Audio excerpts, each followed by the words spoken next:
কাদা নিক্ষেপ করা হয় যে আমরা যারা জামাত ইসলামী করি আমরা ইসমাতুল আম্বিয়া অস্বীকার করি। মাওলানা মওদুদী রাহিমাহুল্লাহ উনি নিজেও আম্বিয়া আলাইহিমুসসালামকে মাসুম মনে করতেন, কিন্তু দুঃখজনকভাবে আমাদেরকে সাহাবা বিদ্বেষী বলা হয়। বাংলাদেশে শুধুমাত্র রাজনৈতিক স্বার্থে, নিজেদের দলকে মজবুত করার স্বার্থে, আগামী দিনে 2-4টা সিট দখল করার স্বার্থে কিছু মানুষ এই তীরকে ভিন্ন দিকে ঘুরিয়ে দিয়ে তারা জাতির সামনে ইতিমধ্যে এই ন্যারেটিভ দাঁড় করার চেষ্টায় অনেকটাই এগিয়ে গিয়েছে যে জামাতে ইসলামের নেতাকর্মীরা হলো সাহাবী বিদ্বেষী আর বাকি সবাই হলো সাহাবী প্রেমিক। মাওলানা মওদুদী মিয়ারে হক বলতে যেটা অস্বীকার করতে চান সেটাকে তারাও স্বীকার করে না, আর তারা যেটা স্বীকার করে এটাকে মাওলানা মওদুদী অস্বীকার করে না। মাঝখানে যেটা হয় এটাকে বলে ইলমি ভাষায় ইখতিলাফে লফজি, বাংলায় হলো শাব্দিক বিতর্ক, অর্থাৎ শব্দ নিয়ে মারপেট চলছে, একজন এভাবে বলছে আর একজন ওভাবে বলছে, দিন শেষে মূল অর্থ এবং মূল মর্ম একই থাকছে। কিন্তু কেউ যদি ঘুমিয়ে থাকে তাকে জাগানো যায়, ঘুমের ভান ধরে পড়ে থাকলে তাকে জাগানোর কি উপায়? আমাদের একজন বিখ্যাত আকাবির এই জায়গায় কি শব্দ বলেছেন,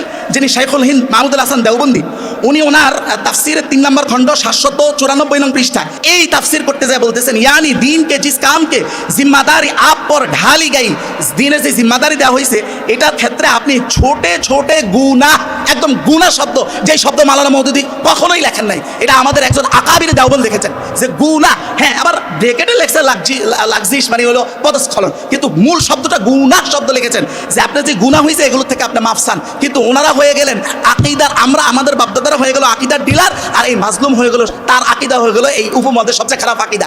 এর চাইতে জুলুম আর কি হতে পারে? যারা ইমানের দাবিদার তারা কেউ সাহাবা বিদ্বেষী হয় এটা আমরা বিশ্বাস করি না। রাজনৈতিক ক্ষেত্রে কোনো এভিডেন্স ছাড়া রাজাকার বানিয়ে দিয়ে, 71-এর রাজাকার বানিয়ে দিয়ে আমাদেরকে রঙিন করা হয়েছে, যেটার কোনো দলিল কারো কাছেই নেই। ঠিক এইভাবে ধর্মীয় ক্ষেত্রে এসে এখানে আমাদেরকে রঙিয়ে দেওয়া হয়েছে আমরা সাহাবা বিদ্বেষী, আমরা আম্বিয়াদের সমালোচনা করি। এটা আসলে দুই দিক থেকে আটকানোর একটা ফাঁদ মাত্র। কাদা নিক্ষেপ করা হয় যে আমরা যারা জামাত ইসলামী করি আমরা ইসমাতুল আম্বিয়া অস্বীকার করি। তো আমরা সুস্পষ্টভাবে এটা ঘোষণা করছি, আমরা দ্ব্যর্থহীনভাবে বলছি, আমাদের অন্তঃকরণ থেকে জানাচ্ছি আম্বিয়া কেরাম মাসুম, এটা নিয়ে আমাদের সামান্যতম দ্বিমত নেই, এটা আমরা বিশ্বাস করি। এবং এই বিষয়ে জাতিকে আমরা আরও ভালো করে মেসেজ দিতে চাই, এই জন্য আজকের প্রবন্ধে আমরা এটাকে হাইলাইটস করেছি। আম্বিয়া আলাইহিমুসসালাম মাসুম, আল্লাহ নিজে ওনাদেরকে গুনাহ থেকে হেফাজতে রেখেছেন। আকায়েদের কিতাবগুলোতে ইসমাতুল আম্বিয়া আলাদা বহস রয়েছে, এটা আমরা ছাত্র জীবন থেকে পড়েছি। এবং আমরা আকায়েদুন নাসাফি, যেটা ফাজিল ক্লাসে আলিয়া মাদ্রাসায় পড়ানো হয়, কওমি মাদ্রাসায় পড়ানো হয়, ইসমাতের অংশ আমরা সেই ফাজিলে ছাত্র জীবন থেকে জেনেছি। এবং এটা আমরা বিশ্বাস করি আল আম্বিয়াউ মাসুমুন, সকল নবী মাসুম। এভাবে দ্ব্যর্থহীন ঘোষণার পরেও যদি কেউ বলে নবীরা মাসুম, আমরা বিশ্বাস করি না, তাদেরকে আল্লাহর মুখোমুখি উপস্থাপন করা ছাড়া আমাদের আর কিছু থাকবে না। তাদের এই শারারাত থেকে, অপপ্রচার থেকে আমরা আল্লাহর কাছে ফানা চাই। আমরা ইনশাআল্লাহ আজকের এই প্রোগ্রামের মাধ্যমে আমাদের এই বিশ্বাসকে আমরা আরও দৃঢ়ভাবে উপস্থাপন করব ইনশাআল্লাহ। মাওলানা মওদুদী রাহিমাহুল্লাহ উনি নিজেও আম্বিয়া আলাইহিমুসসালামকে মাসুম মনে করতেন। উনি উনার লিখনির বিভিন্ন বইতে নবীগণ মাসুম তিনি এটা তুলে ধরেছেন। উনার খেলাফত মুলকিয়ত বইয়ের 295 নং পৃষ্ঠায় আল্লামা মওদুদী রাহিমাহুল্লাহ লিখেছেন, কেবল নবী রাসূলরাই নিষ্পাপ নিষ্কলুষ। এর সেই সুস্পষ্ট শব্দ আর কিভাবে হয়? রাসাইল মাসাইল বইয়ের প্রথম খণ্ডের 289 নং পৃষ্ঠায় তিনি লিখেছেন, আম্বিয়ায়ে কেরাম ছাড়া আমি আর কাউকে নিষ্পাপ মনে করি না। রাসাইল মাসাইল বইয়ের দ্বিতীয় খণ্ডের 331 নম্বর পৃষ্ঠায় তিনি লিখেছেন, আমি আম্বিয়া আলাইহিমুসসালাম ছাড়া কাউকে মাসুম মনে করি না। তাহলে মাওলানা মওদুদী রাহিমাহুল্লাহকে যদি কেউ বলে যে উনি নবীদেরকে মাসুম মানেন না, উনার এই লেখা, উনার এই ঘোষণার নিঃসন্দেহে এটা উল্টা। এক্ষেত্রে উনি দারুণ মাজলুম মানুষ। তো আমরা উনাকে ভালোবাসি, আমরা উনাকে বিভিন্ন পয়েন্টে অনুসরণ করি, কিন্তু তিনি যেহেতু মাজলুম, এ প্রসঙ্গে আমরা নিঃসন্দেহে একজন মাজলুমের পক্ষ নিয়ে কথা বলবো। আল্লামা মওদুদী রাহিমাহুল্লাহ এবং আমরা যারা আজকে ওখানে উপস্থিত, আমরা প্রত্যেকেই আম্বিয়া আলাইহিমুসসালামকে মাসুম মনে করি। সাহাবায়ে কেরামের ব্যাপারে আমাদের বিশ্বাস হচ্ছে রাসূল সাল্লাল্লাহু আলাইহি সাল্লামের সাহাবাগণ আম্বিয়া আলাইহিমুসসালামের পরে সর্বশ্রেষ্ঠ মানুষ। সাহাবায়ে কেরাম আলাইহিমুসসালাম, তাদেরকে আমরা আমাদের জীবন সম ভালোবাসি। আমাদের নফসকে, নিজের জীবনকে আমরা যেমন ভালোবাসি, সাহাবাই কেরামকে আমরা তেমনই ভালোবাসি। তাদের অনুসরণ অনুকরণ আমরা মহাব্বতের সাথেই করে থাকি। তবে আমরা সাহাবাই কেরামকে নবীগণের মতো মাসুম মনে করি না। তাদের কারো ব্যক্তিগত কোনো কথা অথবা কাজ যদি কোরআন এবং সুন্নার সাথে তারুজ তৈরি করে, আমরা সেই ক্ষেত্রে কোরআন এবং সুন্নাকে প্রাধান্য দিয়ে থাকি। যেমন আবু যর গিফারি রাদিয়াল্লাহু তাআলা আনহু সম্পদ সঞ্চয় করাকে তিনি হারাম বলতেন। এক্ষেত্রে আমরা সম্পদ সঞ্চয় করাকে জায়েজ বলি। 1 বছর সম্পদ না থাকলে তো জাকাত ফরজ হয় না, তাহলে সম্পদ সঞ্চয় করার অনুমতি ইসলামে আছে। এভাবে কোনো সাহাবীর কথা এবং কর্ম যদি কখনো কোনো জায়গায় সুন্নার সাথে তারুজ করে, তখন কোরআন সুন্নাকে আমরা প্রাধান্য দেই। আর যখন তারুজ করে না, তখন সাহাবাই কেরামের আকওয়াল এবং আমালকে আমরা শরীয়তের দলিল মনে করি। তাদের নিন্দা করা, তাদের হেয় করে সমালোচনা করাকে আমরা হারাম মনে করি। কিন্তু দুঃখজনকভাবে আমাদেরকে সাহাবা বিদ্বেষী বলা হচ্ছে। যদিও আমরা কাউকে কষ্ট দিতে আজকের আয়োজন করিনি, কাউকে কাউন্টার দিতে আমরা আয়োজন করিনি, আমরা এটা চাইও না। কিন্তু কেউ যখন কারো গায়ে কাদা নিক্ষেপ করে, সে যদি উল্টা কাদা নিক্ষেপ নাও করে, কমপক্ষে গায়ের কাদাটুকু সরানোর অধিকার তো তার আছে। তা আমাদের গায়ে যে কাদাটা নিক্ষেপ করা হয়, আমরা সাহাবীদের বিদ্বেষ করি, আমরা দৃঢ়ভাবে এটাকে প্রত্যাখ্যান করি।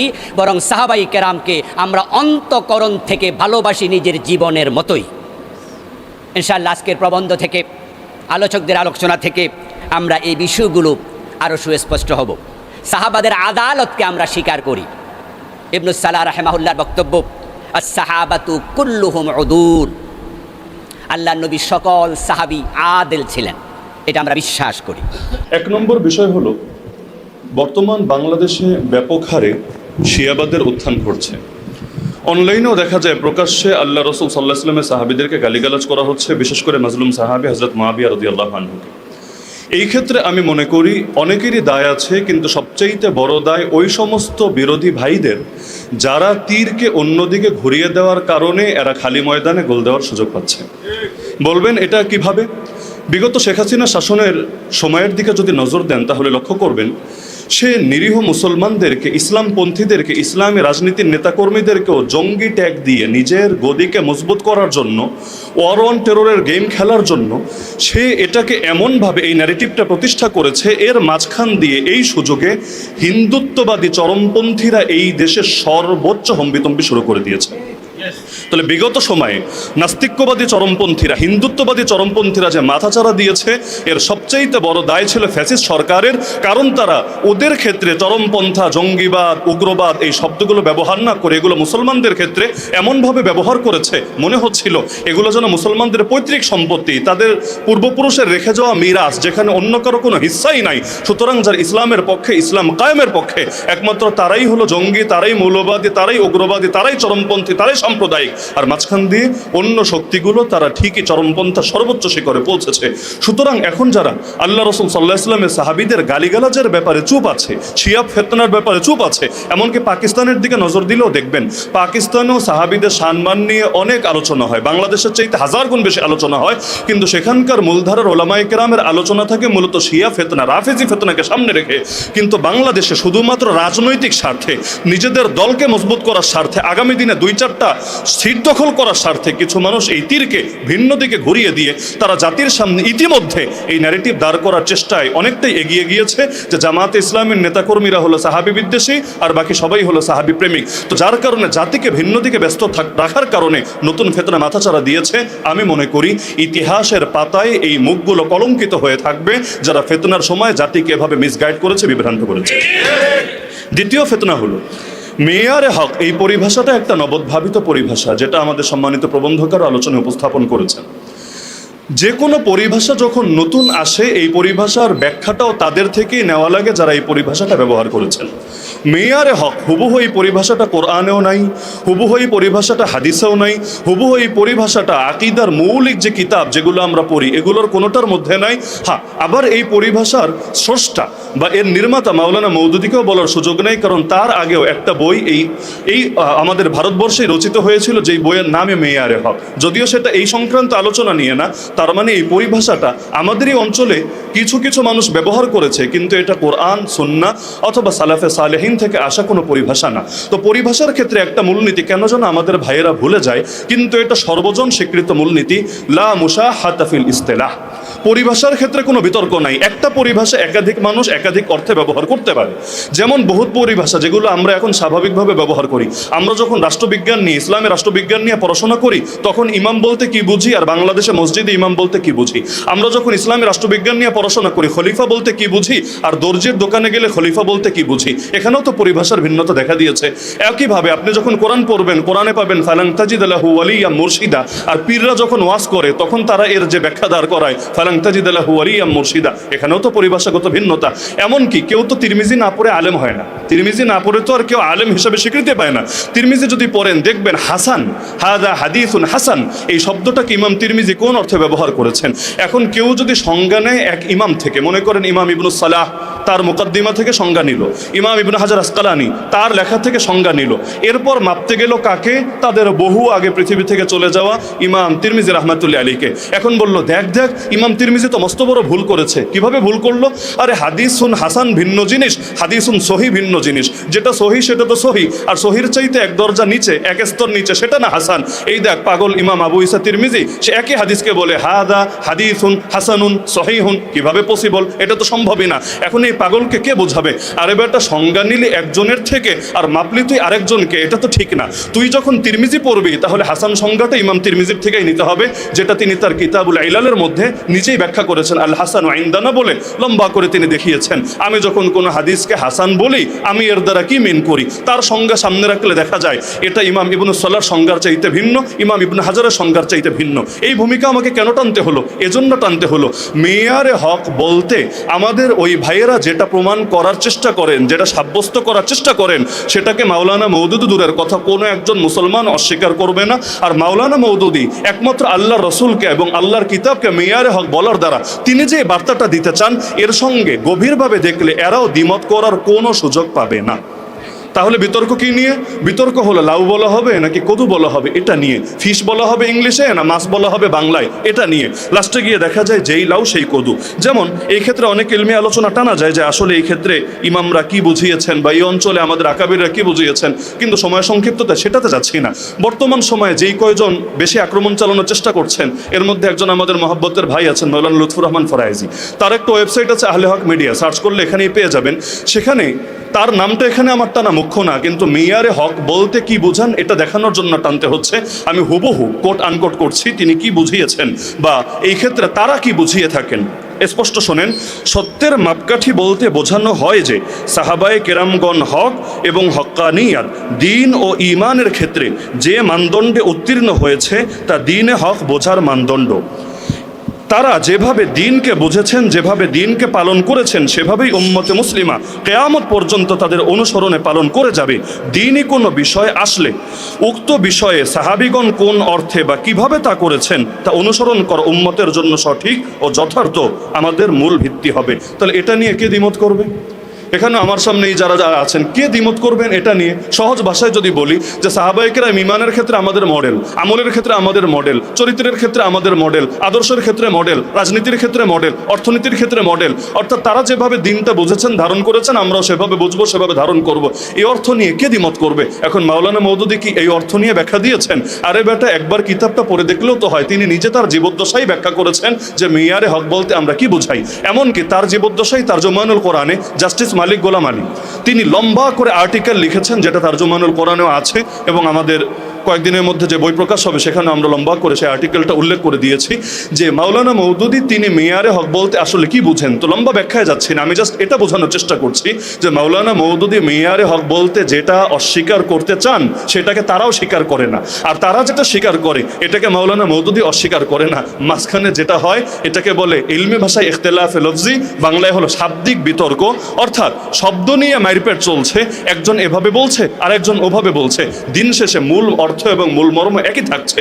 কিন্তু এটা যে তারা বোঝে না তা না, বোঝে ঠিকই, কিন্তু কেউ যদি ঘুমিয়ে থাকে তাকে জাগানো যায়, ঘুমের ভান ধরে পড়ে থাকলে তাকে জাগানোর কি উপায়? হ্যাঁ, কেউ বলতে পারে আপনি জামাত ইসলামীতে যোগদান করে মনে হয় কথা পাল্টিয়েছেন না। আরও বহু আগে যখন আমাদের সম্মানিত সভাপতি সাহেবের সাথে আমার আলোচনা হয়েছিল সেই সময় কিন্তু এই পয়েন্ট আমি বলেছিলাম যে মেয়ারে হক বলতে আমরা কি বুঝাই। মেয়ারে হক বলতে বোঝাই যে ইমান, আমল, আখলাক, আদর্শের ক্ষেত্রে সাহাবিরা আমাদের মডেল, বেশ। এটা নিয়ে কেউ দ্বিমত করবেন, এবং তিনিও বলেছিলেন এই অর্থে তো কেউ দ্বিমত করার কথা না, এবং এই অর্থটা তো প্রত্যেকের নিকটই গ্রহণযোগ্য। বাকি থাকলো শাব্দিক বিতর্ক। তো ভাই, উম্মতের এই ক্রান্তিকালে শাব্দিক বিতর্কে লিপ্ত হয়ে এত দলাদলি করার উদাহরণ হবে হালাকু খানের তাতারি বাহিনী যখন বাগদাদের দ্বারপ্রান্তে, ওই সময় আলেমদের মূল ইখতিলাফ ছিল দুই মাসালা নিয়ে। এক নম্বর মাসালা হলো কাউয়ার গোশত, কাকের গোশত হালাল নাকি হারাম। দ্বিতীয় মাসালা ছিল, দ্বিতীয় ইখতিলাফি বিষয় ছিল, এক পৃথিবীতে এক সময় একাধিক খলিফা থাকা বৈধ নাকি এক সময় খলিফা একজনই হবে, দ্বিতীয় কেউ হওয়ার কোনো সুযোগ নাই। এই দুই মাসালা নিয়ে বিতর্ক করছিল এমন সময়ে যখন হালাকু খানের বাহিনী বাগদাদের দ্বারপ্রান্তে অবশেষে কয়েক কোটি মুসলমানকে হত্যা করলো এবং প্রথমবারের মতো খেলাফতের পতন ঘটালো। সুতরাং ভাইয়েরা, শাব্দিক বিতর্ক করতে চাইলে করেন, সমস্যা নাই, কিন্তু আগে বাংলার জমিনে ইসলামকে প্রতিষ্ঠা করেন, সেকুলার শক্তির পরাজয় ঘটান, এরপর ঠান্ডা মাথায় বসে বিতর্ক করা যাবে ইনশাআল্লাহ। আমার সর্বশেষ পয়েন্ট আজকের, যেটা নিয়ে এখানেও আলোচনা হচ্ছিল, আদালতে সাহাবা, আমাদের শিরোনামের মধ্যেই যেটা আছে। আদালতে সাহাবার ক্ষেত্রে আমার বক্তব্য হচ্ছে, আদালতে সাহাবা একটা ইজমাই পরিভাষা, সর্বসম্মত পরিভাষা। এটা নিয়ে হকপন্থীদের কেউ দ্বিমত করার কোনো সুযোগ নাই। হ্যাঁ, এটা নিয়ে দ্বিমত করেছেন কারা, যেটার আলোচনা আমাদের সম্মানিত ডক্টর সাহেব তিনি আলোচনা এনেছেন, শিরদিমাতুন কালিলা, এমন কিছু ক্ষুদ্র দল যাদের কোনো গ্রহণযোগ্যতাই নেই, যাদের কোনো মুসলিম সমাজের মধ্যে কোনো ভিত্তিই নাই। হকপন্থী কোনো ধারার কোনো মানুষ আল্লাহ রসুল সাল্লাহ আসলামের সাহাবিদেরকে আদেল মানার ক্ষেত্রে, ন্যায়পরায়ণ মানার ক্ষেত্রে দ্বিমত করে নাই, করার সুযোগও নাই। কারণ তাদের আদালত না মানলে কোরআন মানবে কিভাবে, তাদের আদালত না মানলে সুন্নাহ মানবে কিভাবে, তাদের আদালত না মানলে দ্বীনের ফাহাম, দ্বীনের বুঝ নেবে কিভাবে। সুতরাং যারাই ইসলামকে ওন করে, ধারণ করে, তারা সকলেই আল্লাহ রসুল সাল্লাহ আসলামের সাহাবিদেরকে আদেল হিসাবে মানে। তাহলে এখানেও ঝামেলা হয়েছে কোথায়? ওই যে বললাম, ঝামেলা হয়েছে সংজ্ঞায়। মাওলানা মওদুদী যে সংজ্ঞাটা দিয়েছেন, এই সংজ্ঞাটা তিনি নিজে আবিষ্কার করেছেন তা না, বরঞ্চ অতীতে একাধিক ইমাম হুবহু এভাবেই সংজ্ঞা দিয়েছেন। আদালতে সাহাবার তিনি উর্দুতে যেভাবে, আদালতে সাহাবার মানে কি তিনি উর্দুতে যেভাবে উপস্থাপন করেছেন, সময় নেই, না হলে আমি একদম উদাহরণস্বরূপ দেখিয়ে দিতাম যে অমুক ইমাম, তমুক ইমাম, তমুক ইমাম আরবিতে হুবহু এই বাক্যেই সংজ্ঞাটা দিয়েছেন। সংজ্ঞাটা তার নতুন আবিষ্কার করা না। হ্যাঁ, এই অঞ্চলের ওলামায়ে কেরাম যারা আছেন তারা হয়তো কেউ কেউ সংজ্ঞাটা ভিন্নভাবে দেন। তো একই সংজ্ঞা একাধিকভাবে দেওয়া যায়, পৃথিবীতে সব সংজ্ঞাই 10ভাবে 20ভাবেই দেওয়া যায়। গণতন্ত্রের সংজ্ঞাও তো একটা না, ওই আব্রাহাম লিঙ্কন একভাবে বলেছে, কিন্তু সবাই যে তার সাথে একমত তাও কিন্তু না। প্রতিটা জিনিসের বহু রকম সংজ্ঞা হয়। এখন মাওলানা মওদুদীকে আদালতে সাহাবা অস্বীকারী বলার কোনো ধরনের সুযোগ নাই। হ্যাঁ, মাওলানা মওদুদী একটা বিষয় স্পষ্ট করতে চেয়েছেন, এবং এটা নিয়ে আশা করি আপনারাও দ্বিমত করবেন না, আদালতে সাহাবা মানে ইসমত না। ইসমত একমাত্র নবীদের জন্য প্রযোজ্য, নবীরাই মাসুম, সাহাবিরা মাসুম না। সাহাবিরা আদেল, এটা হওয়ার অর্থ এটা না তাদের কখনোই কোনো পাপ হয় নাই, তাদের কোনো পাপ ছিল না। আল্লাহ তাদেরকে মাফ করে দিয়েছেন, কিন্তু তাদের পাপ হয়েছে বা হতে পারে এটা নিয়ে কেউ কখনো দ্বিমত করে নাই। আদালতে সাহাবার মূল কথাই হলো, তারা যেই দিনটা আমাদের নিকট পৌঁছে দিয়েছেন এই ক্ষেত্রে তারা সম্পূর্ণ, মানে আমাদের আলাদা যাচাই করতে হবে না। নতুন কোনো ইমামের নাম পড়লে কিতাব খুলতে হয়, এই ইমামের ব্যাপারে অন্যরা কি বলেছে, তিনি কি গ্রহণযোগ্য নাকি অগ্রহণযোগ্য, তিনি কি শক্তিশালী নাকি তিনি দুর্বল। নবীর কোন সাহাবী, আদনা থেকে আদনা সাহাবী, যার নামও হয়তো জীবনে শুনি নাই, এমন বহু সাহাবী আছে যাদের থেকে একটা মাত্র হাদিস পাই, আগে পরে আর কিছু পাই না, কোনো সমস্যার কিছু নাই।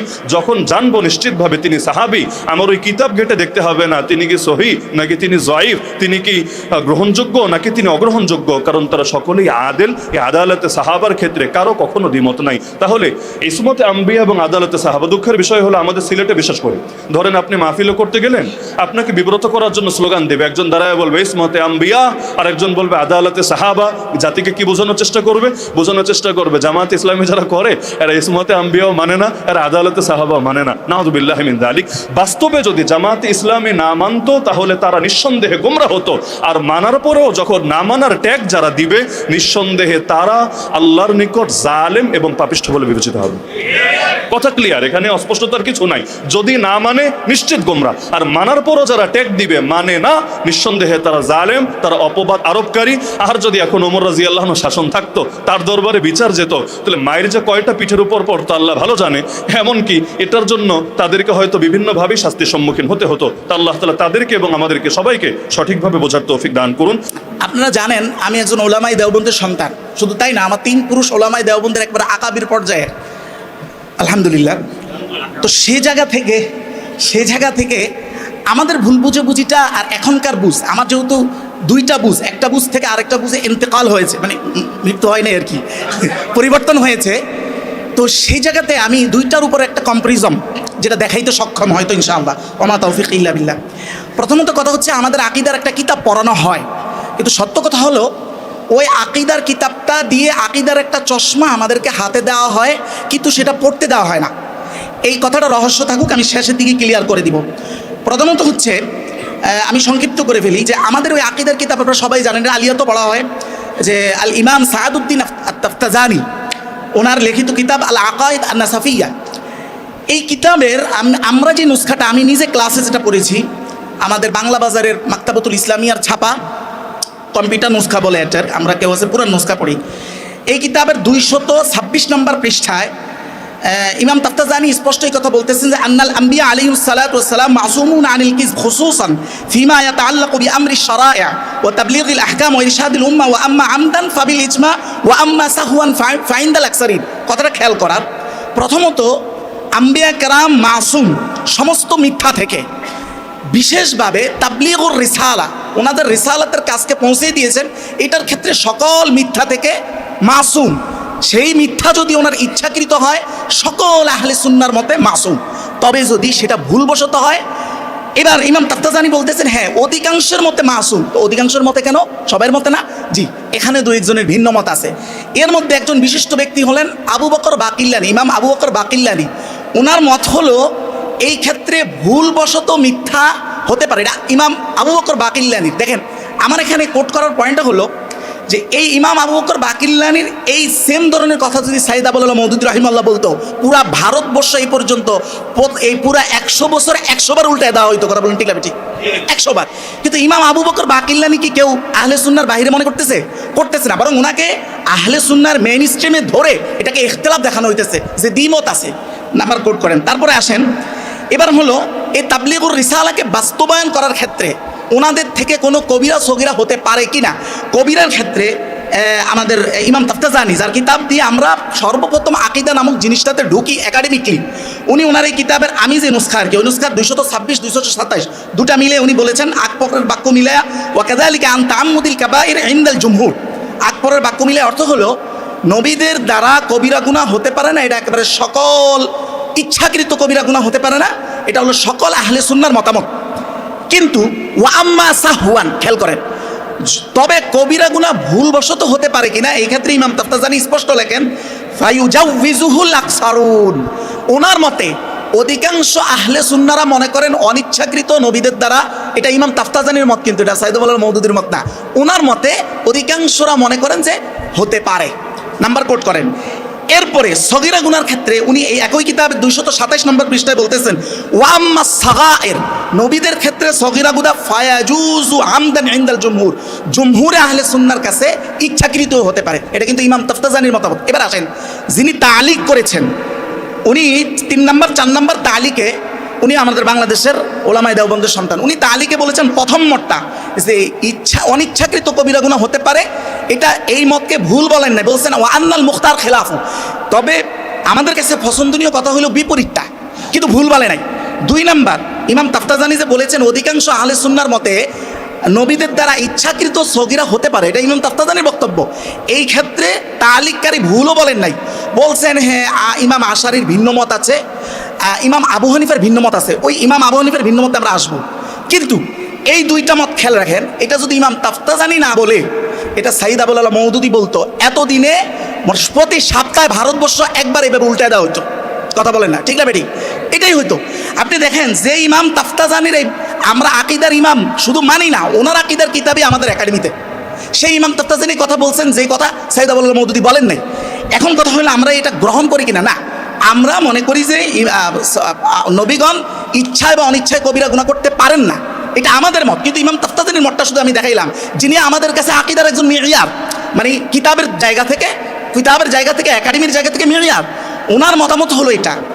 এবার কথা হলো ইমাম আবু হানিফার মতটা কি। এর আগে একটা বিষয় একটু ক্লিয়ার করা দরকার। আমাদের আসলে অধিকাংশ ছাত্ররা, আমাদের আহলে দেওবন্দের ছাত্র আমরা যারা আছি, এরা জানেও না নবীদের শরীয়ী সিদ্ধান্ত দেওয়ার ক্ষেত্র যে দুইটা, এক নম্বর হলো ওয়াহি, 2 নম্বর ইজতিহাদ।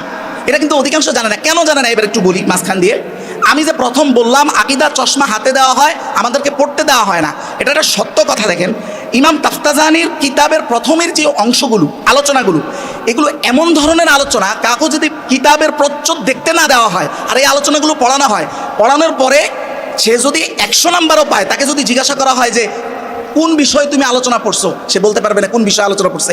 ঠিক ওই আলোচনাগুলোই বেফাক বোর্ডের 3 প্রশ্ন ওই আলোচনা থেকে চলে আসে। মূল আলোচনা, আকীদার সুস্পষ্ট আলোচনা যেখান থেকে শুরু, ওখান থেকে কওমি মাদ্রাসায় পড়ানো হয় না। আরও আশ্চর্য জিনিস হলো, আমি এটা কল্পনা করছি, হয়তো ভাবছি যে এটা কি পরিকল্পিত, আমি জানি না পরিকল্পিত কিনা। আমি গত একদিন আগে আমার এক সাথী ভাই, তিনি বলতেছিলেন যে আপনি তো আমাদের থেকে চলে গেছেন অন্য মাদ্রাসায়।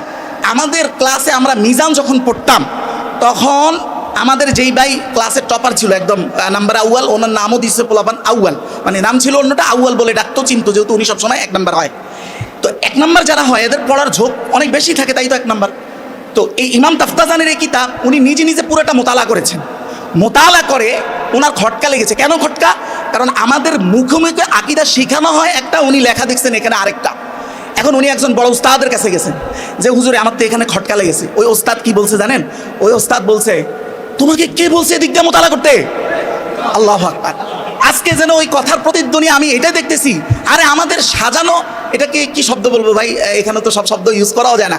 আমাদের সাজানো যেই গুছানো সংসার, তুমি আকীদার এই অংশ মোতালা করে সেটাকে ধ্বংস করতেছো। বাস্তবতা এটাই।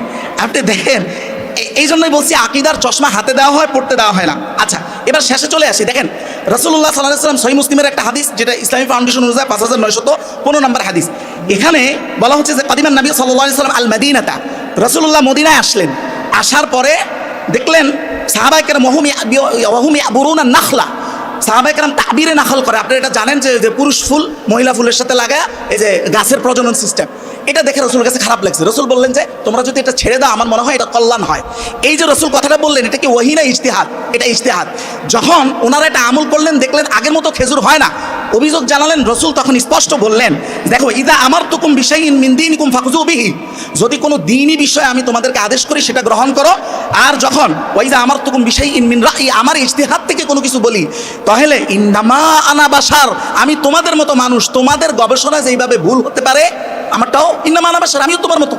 তাহলে দেখেন এখান থেকে বোঝা যায় ইজতিহাদ। তবে ইজতিহাদটা যদি দ্বীনের বিধানের বিষয় হয় আর সেটা যদি ভুলের দিকে যায়, আল্লাহ সাথে সাথে ওহী দ্বারা সেটা সহি করে দেন। ওই যে আবাসা ওয়া তাওয়াল্লার ঘটনা একই। জি, তাহলে এবার দেখেন সর্বশেষ চূড়ান্ত মতামতটা কি। মূলত সাইয়্যিদ আবুল আলা মওদুদী রাহিমাহুল্লাহকে ইসমতে আম্বিয়ার ব্যাপারে ওনার তাফহিমাত থেকে যতগুলো অভিযোগ, সবগুলো অভিযোগ সাইয়্যিদ আবুল আলা মওদুদী ঠিক জুমহুরে আহলে সুন্নাহর যেই মতামত, ওই মতামতের উপরে তাফসির করছে, তারপরও এই অভিযোগগুলো আসছে। সেই মতামতটা কি? ইমাম আবু হানিফার মতামত দেখেন। ইমাম আবু হানিফা আল ফিকুল আকবার আবি হানিফা, যেটা আমাদের মোল্লা আলী কারি সরা করেছেন, এটার 105 নম্বর পৃষ্ঠা, আমি যে নুসখা থেকে বলতেছি, এখানে বলা হচ্ছে ওয়াল আসাহু জাওয়াজুস সাহউই ফিল আফআল, যে সবচেয়ে সহি কথা হলো নবীদের ক্ষেত্রে তাদের কাজের মাঝে ভুলবশত ত্রুটি হতে পারে। এটাই ইমাম আবু হানিফার কথা। নাম্বার 2 দেখেন, উনি একটু পরে লিখতেছেন ওয়ালাকিন বিতরিকিস সাহউই ওয়ান নিসিয়ান ইউসাম্মা যালিকা জাল্লা, নবীদের ভুল ত্রুটিকে ওনারা নাম রাখছেন জাল্লা। তার বাংলা, তার সরাসরি ট্রান্সলেশন হলো পদস্খলন। এবং এটা এক কথায় যেটা মাওলানা মওদুদী বলছে, মানবীয় ত্রুটি, মানবীয় দুর্বলতা। আর মানবীয় দুর্বলতা কখনোই নবীদের ইসমতকে নষ্ট করে না, এটা হলো কথা। এখন দেখেন মাওলানা মওদুদী সাহেবের কয়টা তাফসির দেখাই, যে তাফসির নিয়ে ওনাদের সমস্যা। সূরা হুদের 45-46 নম্বর আয়াত, যেখানে ওই নূহ আলাইহিস সালাতু ওয়াস সালাম ওয়ানাদা নূহু রাব্বাহু ফাকালা রাব্বি ইন্নাবনি মিন আহলি ওয়া ইন্না ওয়া'দাকাল হক ওয়া আনতা আহকামুল হাকিম। এই আয়াত যে নূহ আলাইহিস সালাতু ওয়াস সালাম যে বাবা হিসেবে ছেলেকে মায়া করে নৌকা উঠাইতে চাইছেন, আল্লাহ তাআলা ধমকের স্বরে এটাকে রিজেক্ট করেছেন। এই ব্যাপারে মাওলানা মওদুদী সাহেব তাফহিমাতে বলতেছেন, থুড়ি देर के लिए बशारी कमजोरी से मागलूब हो जाता है নবীরা কখনো কখনো কিছুক্ষণের জন্য মানবীয় দুর্বলতার শিকার হয়ে যান একেবারে এটা সেই মত যেটা আহলে সুন্নাহ জমহুরে আহলে সুন্নাহর মতামত যেটা ওনার তাফসীর সেটাই আপনি আরেকটা আয়াত দেখেন সূরা তাহা 121 নম্বর আয়াত ফাবাদাত লাহুমা সাওয়াতুহুমা ওয়া তাফিকা ইয়াকসিফানি এই যে আয়াত যে হযরত আদম আলাইহিস সালাম গন্ধম ফল খাওয়ার যে বিষয়টা একই তাফসীর বলছেন ইহা ইস বশারি কমজোরি কি হাকিকত কো সমঝ লেনা চাহিয়ে এখান থেকে মানবীয় দুর্বলতার যে বাস্তবতা এটাকে বোঝা উচিত একই কথা দেখেন আসেন সূরা সফাত 142 নম্বর আয়াতের বর্ণনায় ফালতাকামাহুল হুত ওয়া হুয়া মুলিম হযরতে ইউনুস আলাইহিস সালাতু ওয়াস সালাম হযরত ইউনুস আলাইহিস সালাতু ওয়াস সালাম যে মাছের পেটে গিয়েছিলেন এই ঘটনায় উনি বলতেছেন তাফসীরে যে আপনি আকা यानी আল্লাহ তাআলা কি ইজাজত কে বিগাইর আপনি মাকামে মামুরিয়াত সে ফেরার হো গয়ে থে কথাটা খেয়াল করেন শাব্দিক অর্থ তো এখানে চূড়ান্ত না এরপরে কি বলতেছেন উনি এখানে শাব্দিক অর্থে বলতেছেন আল্লাহ তাআলার আদেশ ছাড়া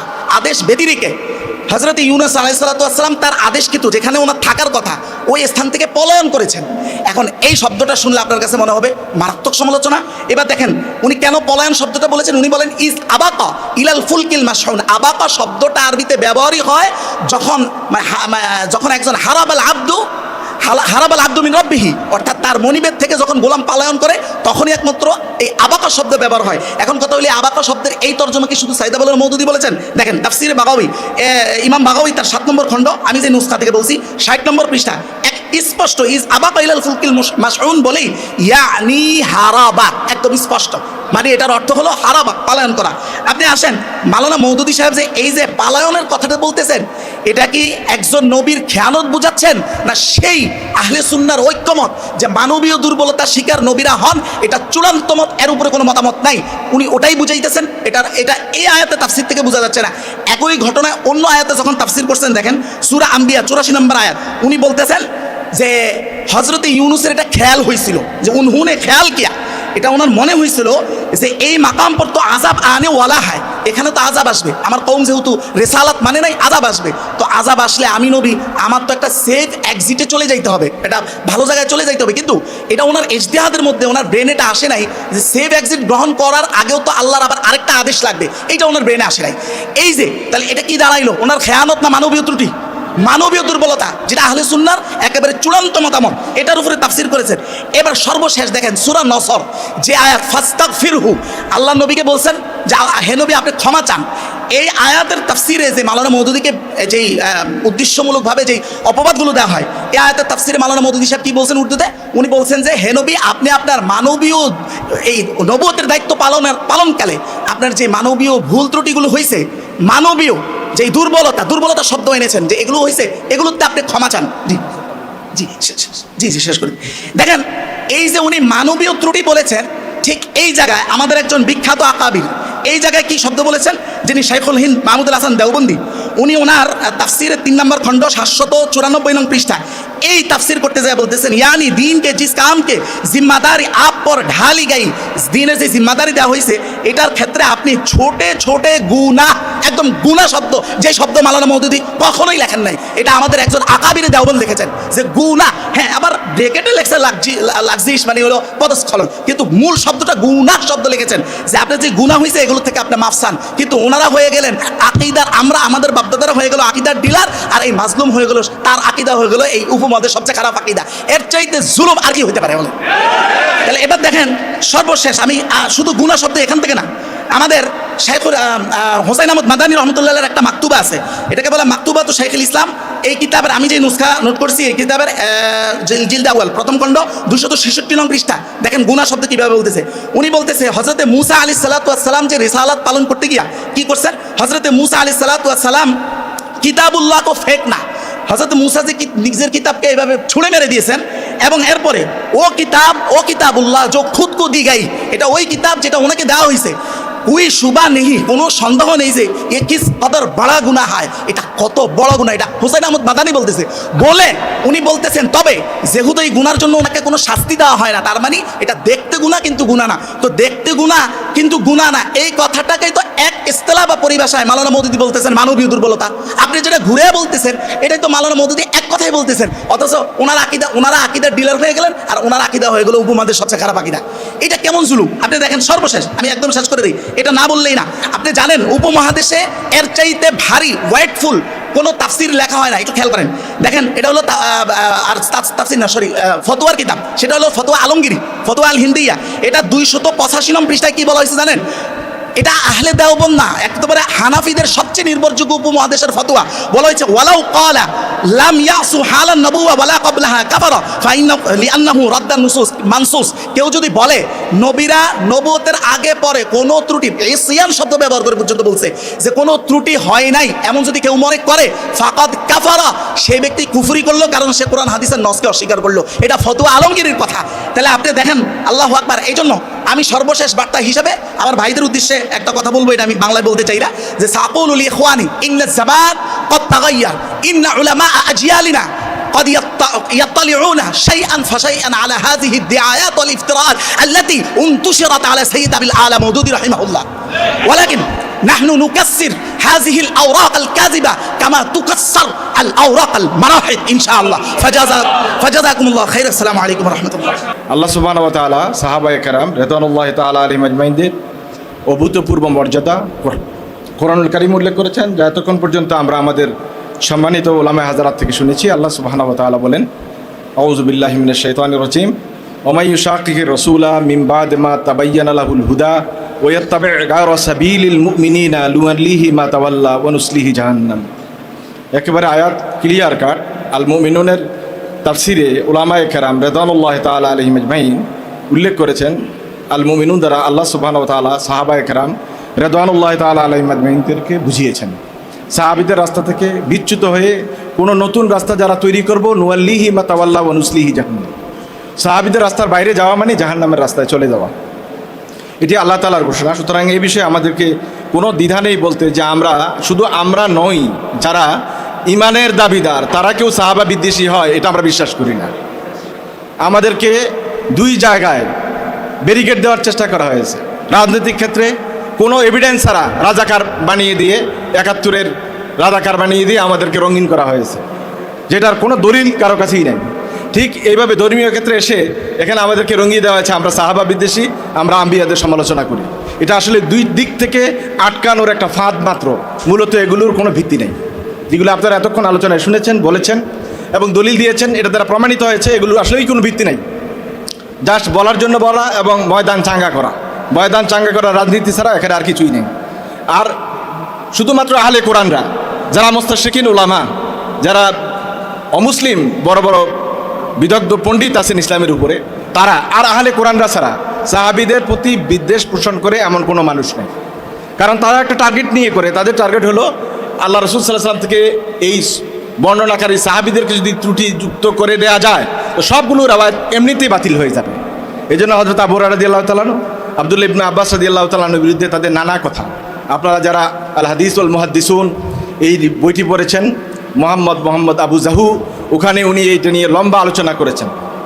এবং উলুমুল হাদিসের উপরে যে বইগুলো আছে, সবগুলো বইয়ে, যেগুলো লেটেস্ট বই, সবগুলো বইয়ে কিন্তু আহলে কোরআন এবং মুস্তাশরিকিন উলামাদের বিরুদ্ধে বিরাট বিরাট চ্যাপ্টার কিন্তু লেখা হয়েছে। ডক্টর সুবি সালেহ ওনার লেখা উলুমুল হাদিস, ওখানেও আপনারা দেখবেন একটা বড় চ্যাপ্টার আছে। তার মানে এই কাজটা কোনো ইমানদারের কাজ না, এটা আহলে কোরআন যারা সরাসরি কাফের এবং ওই মুস্তাশরিক উলামা যারা ইসলামের বিরুদ্ধাচারী, তারা হযরত আবু হুরায়রা, ইবনে আব্বাস রাদিয়াল্লাহু তাআলা, আব্দুল্লাহ ইবনে ওমর রাদিয়াল্লাহু তাআলা আলাইহিম আজমাইন ওনাদেরকে ত্রুটিযুক্ত করে দিতে চাচ্ছে, যাতে করে সবগুলো হাদিসের ভিত্তি দুর্বল হয়ে যায় এবং শুধু আহলে কোরআন এর দিকে লোকেরা ঝুঁকে যায়, এই বিষয়েই তারা প্রমাণ করতে চায়। সুতরাং এই বিষয়ে আমাদেরকে খেয়াল রাখতে হবে। আর নবী আকরাম সাল্লাল্লাহু আলাইহি ওয়াসাল্লামের কোনো সাহাবী মিথ্যা বলেন নাই, এই অর্থে কিন্তু সাহাবারা উদুল বলা হয়েছে। আপনি একটা দলিল দেখাতে পারবেন না যেই দলিলে এটা প্রমাণিত হয়েছে যে এক সাহাবী আরেক সাহাবীকে মিথ্যা বলেছেন। আমি একটা শুধু দলিল দিই আপনাদের সামনে। রাসূলুল্লাহ সাল্লাল্লাহু আলাইহি ওয়াসাল্লামের ইন্তেকালের পরে যখন সাহাবা কেরামদের মধ্যে দ্বন্দ্ব তৈরি হয়ে গেল, ইখতিলাফ তৈরি হলো কে হবেন পরবর্তী খলিফা, তখন আপনারা সব ঘটনা জানেন, লম্বা ঘটনা আমার বলার দরকার নেই। বনু সাদ গোত্রে যেই সম্মেলনটি হয়েছিল সেখানে দুই পক্ষের সাহাবীরাই ছিলেন, আনসারী মুহাজিররা। আর সেখানে গিয়ে হযরত আবু বকর রাদিয়াল্লাহু তাআলা কিছু বললেন না, ছোট্ট করে একটা হাদিস বললেন। কি বললেন? আল আইম্মাতু মিন কুরাইশ, আর কিছুই বললেন না, বললেন আইম্মাতু মিন কুরাইশ। আচ্ছা, এই হাদিসটা বলার পরে কি একজন আনসারি সাহাবিও দাঁড়িয়ে কথা বলা দরকার ছিল না? যেহেতু তুমি কুরাইশি, যেহেতু তুমি রাসূলের পরবর্তী লোক, যেহেতু তুমি রাসূলের শ্বশুর, তুমি নিজে খলিফা হওয়ার জন্য হাদিস বানায় নিয়ে আসছো, এটা বলা একেবারেই যৌক্তিক ছিল। কিন্তু আপনারা কি কোনো প্রমাণ দিতে পারবেন কোনো একজন সাহাবী দাঁড়িয়ে এই কথা বলছে যে আবু বকর তুমি মিথ্যা বলতেছো নিজে খলিফা হওয়ার জন্য? কেউ বলেন নাই। তাহলে সাহাবা একরাম রাদিয়াল্লাহু তাআলা আলাইহিম আজমাইন নিজেরা লালন করতেন যে যত কিছুই হোক আল্লাহ রাসূলের নামে কেউ মিথ্যা কথা চালিয়ে দেয় এমন কোন লোক সাহাবী হতে পারে না। কারণ আল্লাহ রাসূল সাল্লাল্লাহু আলাইহি ওয়াসাল্লাম বলছেন মান কাযিবা আলাইয়া মুতাআম্মিদান ফালিয়াতাবাওয়া মাকআদাহু মিনান নার। আপনি যদি মুতাওয়াতির হাদিসে একটাও ধরেন দুনিয়ায়, তাহলে এটা একটা মুতাওয়াতির হাদিস। সুতরাং এটা জানতেন না এমন কোনো সাহাবী ছিলেন না।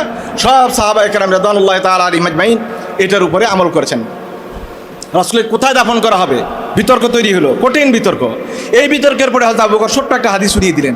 তিনি বললেন আল আম্বিয়াউ ইউদফানুনা হাইসু ইয়ামুতুন, যেখানে নবীরা ইন্তেকাল করেন ওখানেই তাদেরকে দাফন করতে হয়।